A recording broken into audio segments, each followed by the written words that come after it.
David, so you see the full continuum of care, especially among families with very limited resources. Did I do that wrong? Oh, sorry. With very limited resources. I was really surprised to hear and learn during our committee discussions how much early experiences can impact brain development. Can you share with the audience a little bit more about this so that we can inform the masses? Yeah, thanks, Sharon, for having me. Early experiences matter. Children are born ready to learn and wired for feelings.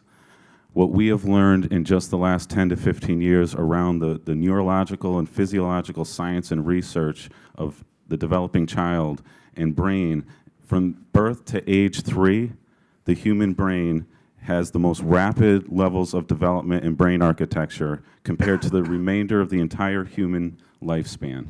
By age 5, the brain has developed to 90% of its capacity.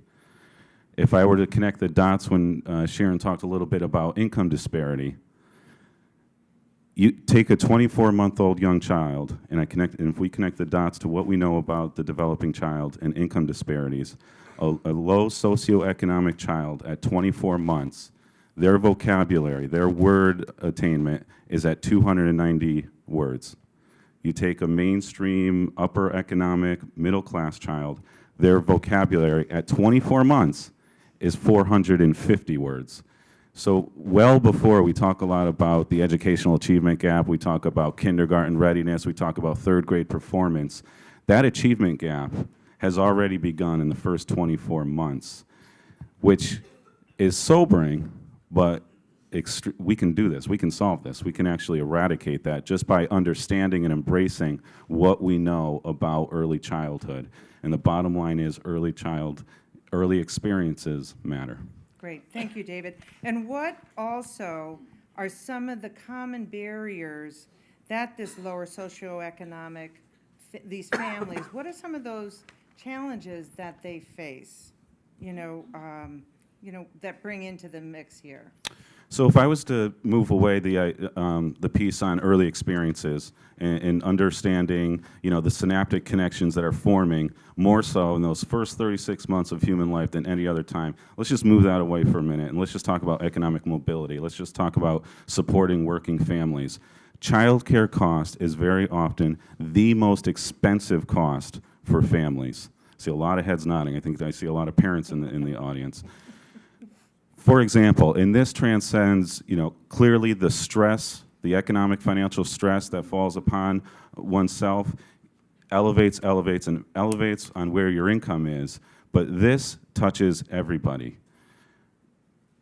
The average that they say for childcare expense that one should spend on their household budget, you shouldn't exceed 7%. You look right here in the Valley and you look at the data in the report, it's anywhere from 11 to 15%. If you look at those low income, the 1 out of 5 that Mayor Loretti referenced and Sharon referenced, they're spending a little over 40% of their household income on child care alone. And you think about the challenges that come on that and the lack of choices and opportunities that come with that incredible expense. I haven't even begun to talk about housing. I haven't talked about food on the table. I haven't talked about transportation. I haven't talked about health care costs. I haven't talked about taxes. I haven't talked about diaper costs.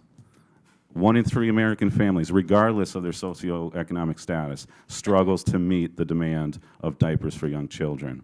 You can look at, and we throw this word around low income, just to give, so what does that mean? And we see, and you look in the report and you see a lot of letters and you see percentages. You'll see low income, 200% FPL, federal poverty level. What does that mean? Take a family of 2 is making just below, for 200% of the federal poverty level. So imagine a single mom with 1 child. They're making at or below about $32,000 a year.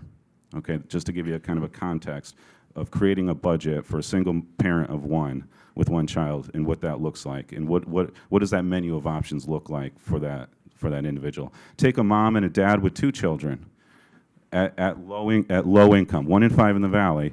They're making at or below $48,000 per year.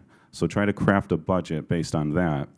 And I would even say to you, I've seen examples of, so if I took mom and dad, let's say they're above the low income, I'm going to actually even push the envelope more. Take a mother and father who are both working full-time, 40 hours a week, and each of them is making $20 an hour, and then I present to you the cost for childcare. So let's say they have a 4-year-old and they have an infant.